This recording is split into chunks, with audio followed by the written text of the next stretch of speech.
المنار المنار المنار المنار المنار المنار المنار المنار اے امین علم و فن، اے حکمتوں کے انجمن، تجھ پہ نازاں ہے چمن، تجھ پہ نازاں ہے چمن۔ الحمد للہ وکفا والسلام علی عبادہ الذین اصطفیٰ، اما بعد۔ علوم القرآن کے سبجیکٹ میں پچھلے درس میں ہم نے الحمدللہ کتاب کے پہلے باب، جس میں کہ مؤلف رحمہ اللہ نے حمد اور رسول اللہ علیہ السلام پر درود السلام بھیجا تھا، تو اس کے حوالے سے ہم نے ابھی تک پچھلے دروس میں جو بھی دیکھا تھا کہ مؤلف رحمہ اللہ نے اللہ رب العزت کی جو حمد و ثنا بیان فرمائی، تو اس کا ہم نے الحمدللہ تفصیل سے ان کا مطلب دیکھا، ان اشعار کا، اور اس کے بعد رسول اللہ علیہ السلام پر درود اور سلام کو بھیجا گیا، اس کے بارے میں بھی الحمدللہ تفصیل سے بات آ چکی ہے۔ تو اس کے بعد مؤلف رحمہ اللہ جو فرماتے ہیں فَحَاذِهِ مِثْلُ الْجُمَانِ اِقْدُ، جو یہ میری نظم ہے اس کی مثال کیسی ہے؟ اس کی مثال ایک موتیوں کے ذریعے پروئے ہوئے ہار کی جیسی ہے۔ یعنی اس میں آپ آگے چل کر انشاءاللہ دیکھیں گے مؤلف یا ناظم رحمہ اللہ ابواب کو جب قائم کرتے ہیں تو وہاں پہ لکھا جاتا ہے العقد الاول، العقد الثانی، العقد الثالث، العقد الرابع، یعنی پہلا موتی، دوسرا موتی، تیسرا موتی، چوتھا موتی۔ تو یعنی اپنے ربط اور اپنے حسن کے اعتبار سے یہ ہماری نظم کس سے مشابہت رکھتی ہے؟ ایک موتیوں سے پروئے ہوئے ہار کی طرح۔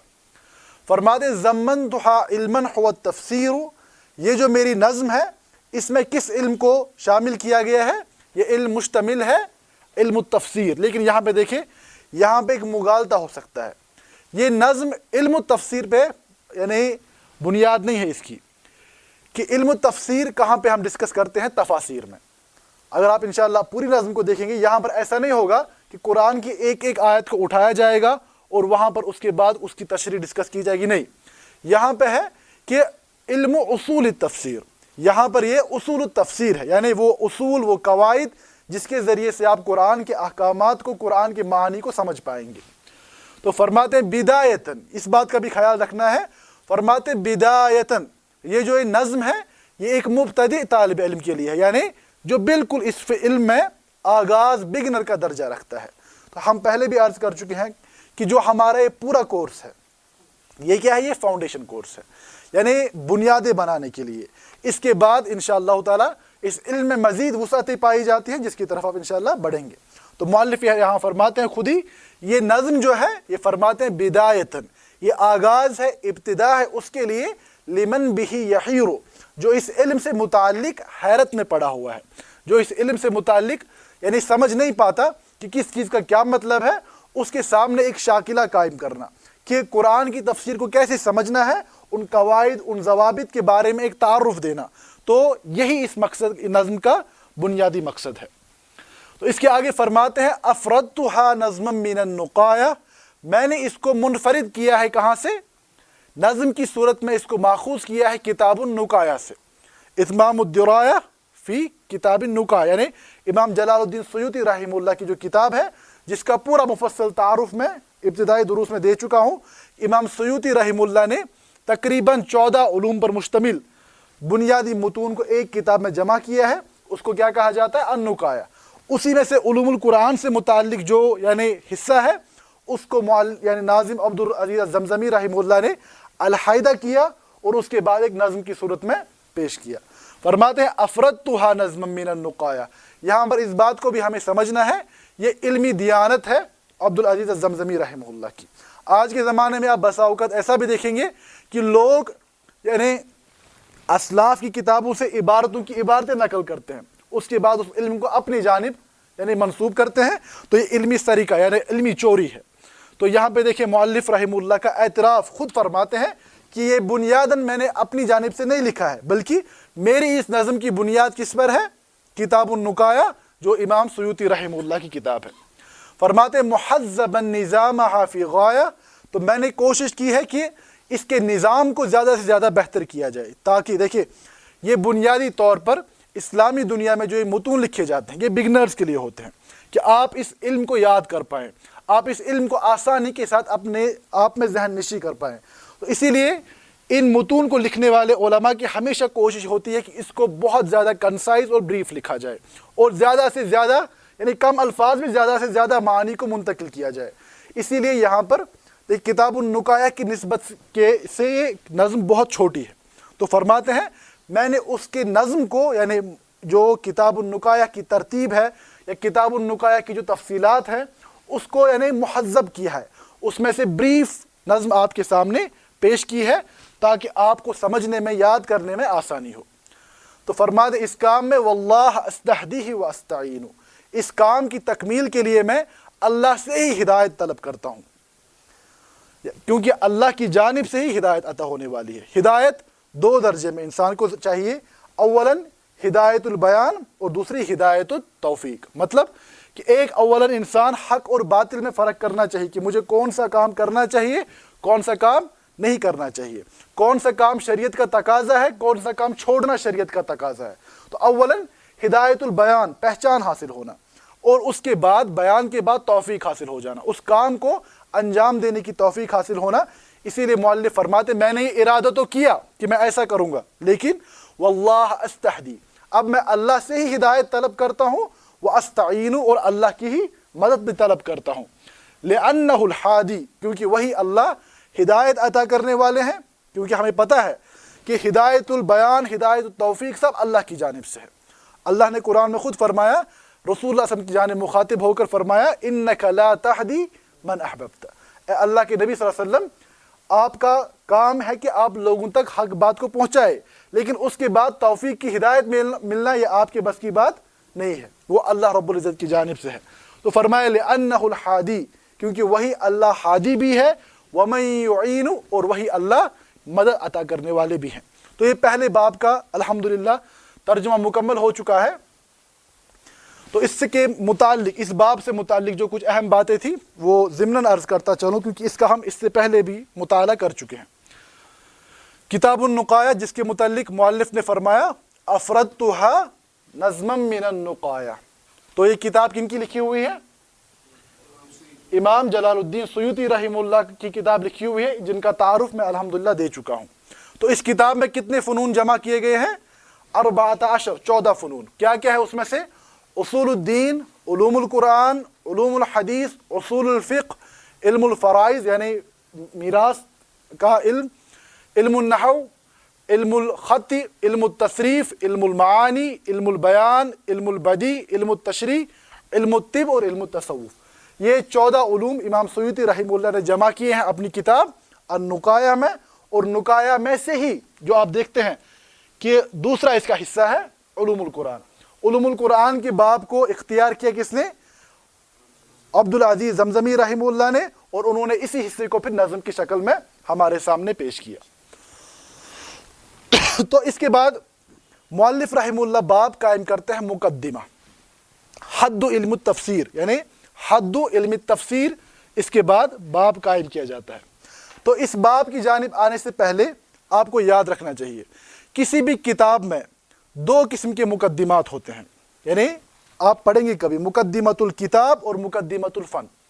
مؤلف رحمہ اللہ جب کتاب کا آغاز کریں گے تو ایک مقدمہ وہ اس لیے بیان کریں گے کہ اس کتاب سے متعلق، اس کتاب کو میں نے کیوں لکھا، کہاں لکھا، اس کا داعیہ کیا بنا تھا، اس میں جو میں نے کچھ خاص اصطلاحات استعمال کی ہیں اس کا کیا مطلب ہے، یعنی کتاب سے متعلق وہ آپ کو بنیادی باتیں بتائیں گے۔ اس کے بعد ہوتا ہے دوسرا مقدمۃ العلم، جس علم کے بارے میں گفتگو ہو رہی ہے اس کے متعلق کچھ بنیادی باتیں۔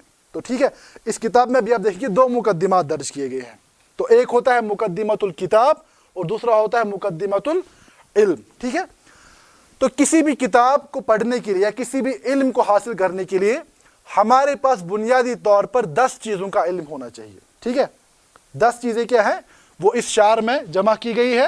محمد ابن علی السبان رحمہ اللہ مصر کے مشہور عالم ہیں، تو انہوں نے اپنے اس شعر میں ان 10 بنیادی چیزوں کو جمع کیا ہے۔ اس شعر کو آپ انشاءاللہ پورا یاد کرنے کی کوشش کریں گے۔